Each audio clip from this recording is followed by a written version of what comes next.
अस्सलाम वालेकुम एवरीवन, मेरा नाम है रुकमा और आज हम लेक्चर 5 डिस्कस करने जा रहे हैं प्रोग्रामिंग फंडामेंटल का। इससे पहले हम लोगों ने सीक्वेंस स्ट्रक्चर पढ़ा था, उसके बाद हम लोगों ने सिलेक्शन स्ट्रक्चर पढ़ा था और आज जो हम पढ़ने जा रहे हैं वो रेपिटेशन स्ट्रक्चर है।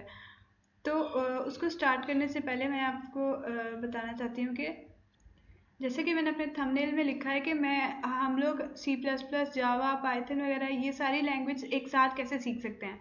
तो उसका भी सीखने का तरीका मैं आपको बताऊंगी, एक साथ आप लोग तीनों कोर्सेज कैसे सीख सकते हैं उसके बारे में भी बताऊंगी। वीडियो को आखिर तक देखिएगा, उसके बारे में भी आज बात होगी इस लेक्चर के साथ साथ। तो आज का लेक्चर स्टार्ट करते हैं। रेपिटेशन स्ट्रक्चर क्या होते हैं। रेपिटेशन स्ट्रक्चर सबसे पहले देखते हैं कि हमें रेपिटेशन स्ट्रक्चर की ज़रूरत क्यों पड़ती है। रेपिटेशन स्ट्रक्चर की हमें ज़रूरत इसलिए पड़ती है कि अगर हमने एक से ज़्यादा नंबर को ऐड करना है, एवरेज वगैरह फाइंड करनी है, तो बार बार लिखने से अच्छा नहीं हम लोग मतलब बार बार खुद ब खुद ही यूज़र से ना इनपुट लेता जाए सिस्टम जो है, हमें बार बार ना लिखना पड़े ये जैसे A+B+C+D इस तरह बार बार ना लिखना पड़े। एक ही दफ़ा में हम लोग एक लूप लगा दें, उससे बार बार जो होगा एग्जीक्यूट हो और उतने रिक्वायर्ड कंडीशन के अकॉर्डिंग हमसे नंबर ले ले और उसके बाद उसकी एवरेज निकल आए। इस तरह का ये एज एग्जांपल मैंने आपको बताया है। और ये तब तक कंडीशन चलती रहती है जब तक एक रिक्वायर्ड कंडीशन जो होता है वो मीट नहीं कर जाती, तब तक ये एग्जीक्यूट करता रहता है। ये तो था कि हमें ज़रूरत क्यों पड़ती है रेपिटेशन स्ट्रक्चर्स की। अब होते क्या है इसमें रेपिटेशन स्ट्रक्चर में, मैंने ये लूप्स वगैरह होती हैं। सबसे पहले वाइल लूप होती है। वाइल लूप में क्या होता है, इस तरह इसका सिंटैक्स लिखा जाता है जिसमें आप देख सकते हैं पहले वाइल का यहाँ पे कीवर्ड लगता है, उसके बाद जो भी कंडीशन वगैरह हम यूज़ करते हैं वो उसके बाद लिखी जाती है और फिर ये फ्लावर ब्रैकेट्स लगा देते हैं और जो जितनी भी ब्लॉक ऑफ स्टेटमेंट्स होती हैं वो सारी हम लोग इधर अंदर लिख देते हैं। ये वाइल लूप का सिंटैक्स था। उसके बाद ये एग्जांपल मैंने दिए है, मैंने इसका ना कंपाइल करने के बजाय इसका आउटपुट भी साथ ही आपको शो करवा दिया है।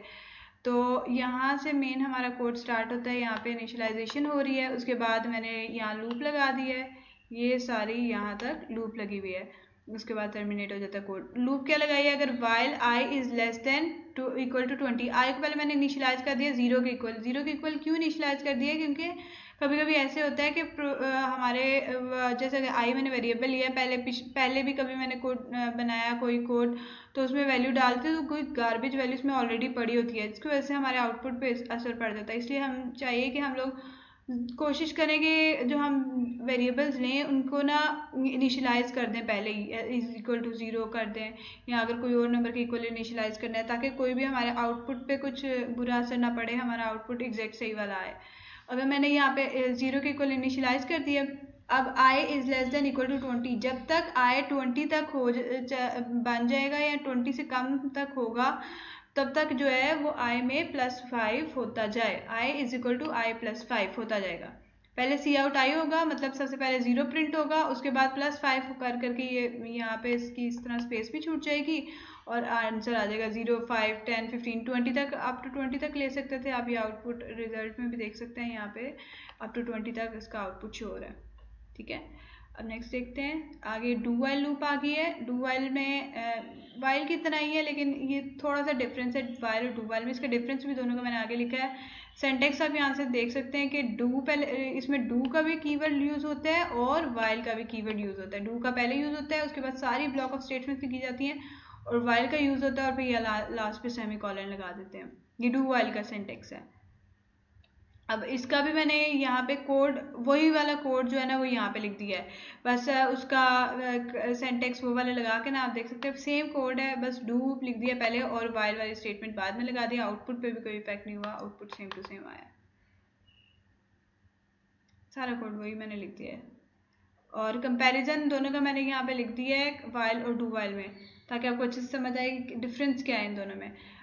वाइल लूप जो है वो उसमें ये वाली साइड वाइल लूप है और ये जो है वो डू वाइल। वाइल लूप में ये है कि जब तक अगर एक दफ़ा कंडीशन शुरू में ही फॉल्स होगी, क्योंकि वाइल में आपने देखा था कि कंडीशन जो है वो पहले लगाई जाती है, अगर कंडीशन शुरू में ही फॉल्स हो जाएगी तो वो अंदर वाली ब्लॉक ऑफ स्टेटमेंट्स रन ही नहीं होंगी, एक दफ़ा भी रन नहीं होंगी। लेकिन डू वाइल में क्या होता है कि डू कंडीशन बाद में लग रही है, पहले प्रोग्राम एक दफ़ा एग्जीक्यूट होगा, उसके बाद कंडीशन चेक होगी। तो इस वजह से यहाँ डू वाइल में एक बेशक अगर कंडीशन फॉल्स भी है तब भी एक दफ़ा कोड ज़रूर एग्जीक्यूट होगा, बल्कि अगर वाइल में फॉल्स होगी तो वहाँ पे एग्जीक्यूट नहीं होगा। और ये भी चीज़ का ध्यान रखना है कि वाइल लूप में जो है वो सेमीकोलन नहीं यूज़ होता, और जो डू वाइल है उसमें सेमीकोलन लास्ट में लगाते हैं हम लोग। ठीक है, ये दो बातें आपने याद रखनी है। उसके बाद फॉर लूप भी है। फॉर लूप में ये मैंने थोड़ा शॉर्ट करके उसके नाम लिख दिए हुए। ये इनिशियलाइजेशन है, ये कंडीशन है, और ये यहाँ पे इंक्रीमेंट डिक्रीमेंट है। ये फॉर लूप के लिखने का तरीका क्या है, सबसे पहले फॉर जो भी वेरिएबल लेंगे उसको पहले यहाँ पे हमने इनिशियलाइज करना होगा, उसके बाद यहाँ पे कोई ना कोई कंडीशन लगती है, और लास्ट में या तो इंक्रीमेंट डिक्रीमेंट हो रहा होता है, इंक्रीमेंट हो रहा था या डिक्रीमेंट हो रहा था। ये फॉर लूप के लिखने का तरीका है। और उसके बाद यहाँ पे बस ब्लॉक ऑफ स्टेटमेंट्स लगा देते हैं, यहाँ ब्रैकेट क्लोज कर हो जाती है। ये फॉर लूप होती है सारी। उसका भी एग्जांपल मैंने ये दे दिया है। यहाँ पे अगर आई 0 के इक्वल या इनिशियलाइजेशन लगा दिया, कंडीशन लगा दिया आई लेस देन 3 और आई प्लस प्लस लूप लगा दिया। अब बस मैं यहाँ पे ना मैंने आसान से कोड डाले हैं ताकि अभी आपको अच्छे से बेसिक्स क्लियर हो जाए, आगे जाके फिर थोड़ा डिफिकल्ट कोड भी आ जाएंगे। अभी थोड़े इजी वाले किए हैं ताकि ये कॉन्सेप्ट तो एटलीस्ट आपके क्लियर हो जाए ना। तो सी आउट आई करेंगे, फिर मतलब सबसे पहले देखें अगर आउटपुट प्रिंट होगा, सबसे पहले आई की एज अ 0 ही प्रिंट होगा। उसके बाद पहले जो भी पहली वाली टर्म होगी ना प्रिंट, वो जो इनिशियलाइजेशन में वैल्यू डाली होगी वो आएगी। उसके बाद जो फिर रन होगा, इनिशियलाइजेशन वाले आई प्रिंट होगा। उसके बाद जब जाएगा ना नेक्स्ट आई, तब यहाँ पे पहले इंक्रीमेंट डिक्रीमेंट जो होना होगा वो होगा। उसके बाद ये कंडीशन यहाँ से चेक हो गई, और उसके बाद कंडीशन अगर ट्रू हुई तो फिर अगला वाला आई भी प्रिंट हो जाएगा, अगर फॉल्स हुई तो यहाँ पे रुक जाएगा और बाहर निकल आएगा, टर्न 0 हो जाएगा, टर्मिनेट हो जाएगा कोड। इसका भी आउटपुट यहाँ देख सकते हैं, 3 तक था तो लेस देन 3 होना चाहिए था, इस वजह से 0 1 2 प्रिंट हो गया यहाँ पे। अच्छा, शुरू में मैं आपको बता रही थी कि मैं आज ये भी आपको बताऊंगी कि हम लोग सी प्लस प्लस के साथ साथ, जैसे सी प्लस प्लस तो मैं पढ़ा रही हूँ, उसके अलावा अगर आप जावा पाइथन वगैरह उस तरह की लैंग्वेज भी साथ ही सीखना चाहते हो तो एक साथ कैसे आप लोग सीख सकते हैं, उसके लिए मैंने आपको बताना था कि ये एक गूगल प्ले स्टोर से आपको ऐप मिल जाएगी, एड्यूडेवा इंस्टीट्यूट। इस ऐप को अगर आप डाउनलोड करेंगे तो इसमें डिफरेंट टाइप के आपको कोर्सेज अवेलेबल होंगे। आपको जो सा भी कोर्स आपका दिल चाहता है करने का, उसको आप सेलेक्ट कर लो, और उसके अकॉर्डिंग फिर आपको ऑनलाइन असाइनमेंट्स वगैरह भी होंगे, ऑनलाइन टेस्ट वगैरह भी होते जाएंगे टाइम टू टाइम। और अगर कुछ आपको समझ नहीं आ रहा तो उसमें लाइव चैट्स भी आप लोग कर सकते हैं अपने टीचर के साथ, और सारा स्टडी मटेरियल जो होता है वो प्रॉपरली ऑर्गेनाइज होता है इसमें।